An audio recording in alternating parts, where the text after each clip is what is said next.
ज्ञान the treasure में आपका स्वागत है। और हम आपको बताएंगे कि हम कौन हैं, आप कौन हैं। भगवान श्री कृष्ण कहते हैं, आत्मा नित्य अंत सर्वव्याप्ता अथ स्थिर अत अचल सता। ये आत्मा, वो कहते हैं, ये आत्मा न कटने वाला है, न चलने वाला है, न गलने वाला है और न सूखने वाला है। आपस में एक दूसरे का नाश कर देने वाले पंचभूत इस आत्मा का नाश करने के लिए समर्थ नहीं है, इसलिए नित्य है। नित्य होने से सर्वगत है, सर्वव्यापी होने से स्थाणु ठूंठ की बात स्थिर है। स्थिर होने से आत्मा अचल है और इसलिए सनातन है, अर्थात किसी कारण से नया उत्पन्न नहीं हुआ है, पुराना है। यहां भगवान स्पष्ट कह रहे हैं कि आत्मा नित्य है, यानी काल का कोई भी क्षण ऐसा नहीं आएगा जब यह अनित्य हो जाए।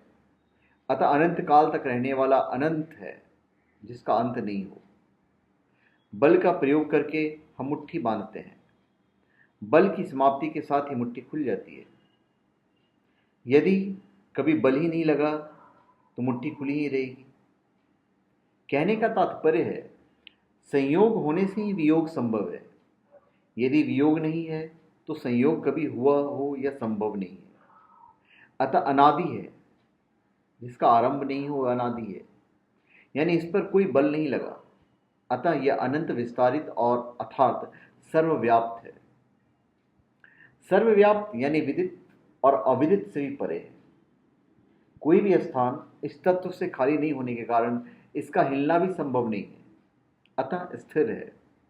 स्थिर होने के कारण चलायमान नहीं है, अर्थात अचल है और इसलिए सनातन है। मी, मैं, आमी, मुंह की आवाज इसी की है। यही मैं हूं, यही आप हैं, यही वह है, यही हम सब हैं, यही प्राणी मात्र की सत्ता है। अतः किसी भी काल में हमारा विनाश संभव नहीं है। हम सब अमर हैं, अनंत हैं। चूंकि आत्मा सर्वव्याप्त है, अतः आपके दाहिने बाएं, आगे पीछे, आपके चारों तरफ जो भी रिक्त या भरा हुआ स्थान है, जहां तक आपकी नजर जाती है और जहां आपकी नजर नहीं पहुंच रही है, आपकी ही सत्ता है। सिद्ध होता है कि अभी भी इस समय हम सब हर योनि में स्थित हैं, मतलब 84 लाख योनि है, हर योनि में स्थित हैं। जिन जिन लोगों का हमने नाम सुना है तथा वे भी जिनका नाम नहीं सुना है, उनमें भी, नर्कलोक, पितृलोक, स्वर्गलोक में भी, सूरज, चांद, समस्त ग्रहों, नक्षत्रों में भी, सभी तारों में भी, कण कण में भी, विदित और अविदित से भी परे आत्मा अचल है। अतः आपके शरीर में न आत्मा बंधा है और न आपके शरीर के साथ चल रहा है, क्योंकि आत्मा तो स्थिर है। आप कहेंगे कैसे हो सकता है? मैं तो प्रमाण के समान आत्मा को अपने साथ बांधा हुआ हूं और चलता हुआ पा रहा हूं। इसे समझने का प्रयास करते हैं। मैं अभी जिस स्थान पर हूं, वहां पर स्थित हवा को सांस के रूप में ग्रहण कर रहा हूं। अब अगर मैं दूसरे स्थान पर जाऊं तो उस दूसरे स्थान पर स्थित हवा के अंश को ही सांस के रूप में ग्रहण करूंगा, ना कि पहले स्थान के हवा के अंश को अपने साथ लेकर जाऊंगा।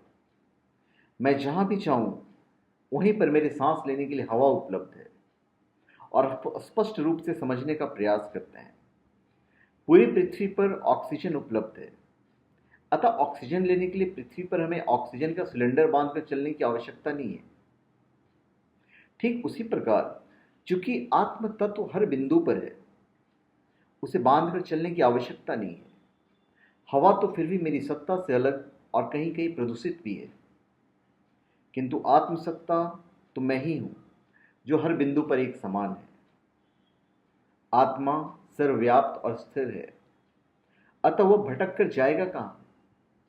आत्मा की भटकने की बात पूरी कल्पना है। चूंकि आत्मा सर्वव्याप्त है, अतः इसका छोटा से छोटा अंश भी निकाल नहीं सकते। निकाल कर रखने के लिए स्थान ही का है, और ना ही कुछ जोड़ सकते हैं। क्या कहां जोड़ेंगे? कई संप्रदाय एक शब्द कहते हैं, आत्मशक्ति, और इस शक्ति को घटाने और बढ़ने वाला मानते हैं। लेकिन आत्मा में कुछ भी बढ़ने और घटने वाला नहीं है। आत्मा जैसा है वैसा है।